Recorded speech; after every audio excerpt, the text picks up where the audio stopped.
இப்போ mobile phone அப்படின்னு ஒரு விஷயம் இருக்குது. ஆனால் அப்போ நம்ம சின்ன வயசில் டிவி முன்னாடி தான் உட்காந்துருப்போம். அதுவும் அந்த ரிமோட் யார்கிட்ட இருக்கோ அவங்க வைக்கிற சேனலில் தான் நம்ம பார்த்துட்டு உட்காந்துருப்போம். அப்படி அந்த ரிமோட்டை பற்றி ஒரு சின்ன விஷயம் சொல்ல போகிறேன், கேளுங்க. இந்த ரிமோட்டில் இருக்கிற ஒரு லோகோக்குமே இருக்கிற ட்ராயிங் நம்ம ஒரு விஷயத்தை கிளியராக புரிஞ்சிக்க முடியும். பட் அந்த டாப் ரைட் கார்னரில் இருக்கிற அந்த பவர் பட்டனோட சிம்பிள் மட்டும் நம்ம எல்லோரும் மனப்பாடம் பண்ணியிருக்கோம்னு சொன்னால் அது ஒன்று. இந்த சிம்பிளோட பேர் யூனிவர்சல் பவர் சிம்பிள். இதில் அவங்க சொல்ல வந்த விஷயம் 0 and 1. 0 ஆஃபை ரெப்ரசன்ட் பண்ணும் அண்ட் 1 ஆனை ரெப்ரசன்ட் பண்ணும். இதை பைனரி சிஸ்டம்னு சொல்லுவாங்க.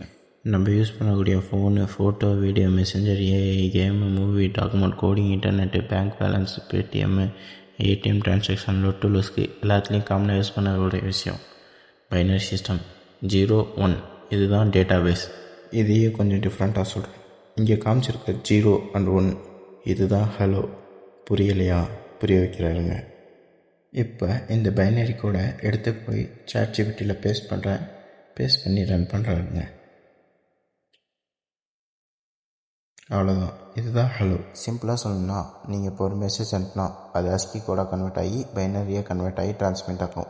அங்கே ஆப்போனண்ட்டில் இருக்கிற டிவைஸ் வந்துட்டு பைனரியாக அக்செப்ட் பண்ணி அதுக்கப்புறம் ASCII கோடாக கன்வெர்ட் பண்ணி அது மெசேஜாக மாற்றி கொடுக்கும். இது உங்களுக்கு புரியலன்னா கமெண்டில் ஜஸ்ட் எக்ஸ்பிளைன் அப்படின்னு மட்டும் போடுங்க. நான் உங்களுக்கு பெரிய வீடியோவாக கிளியராக எக்ஸ்பிளைன் பண்ணி போடுறேன்.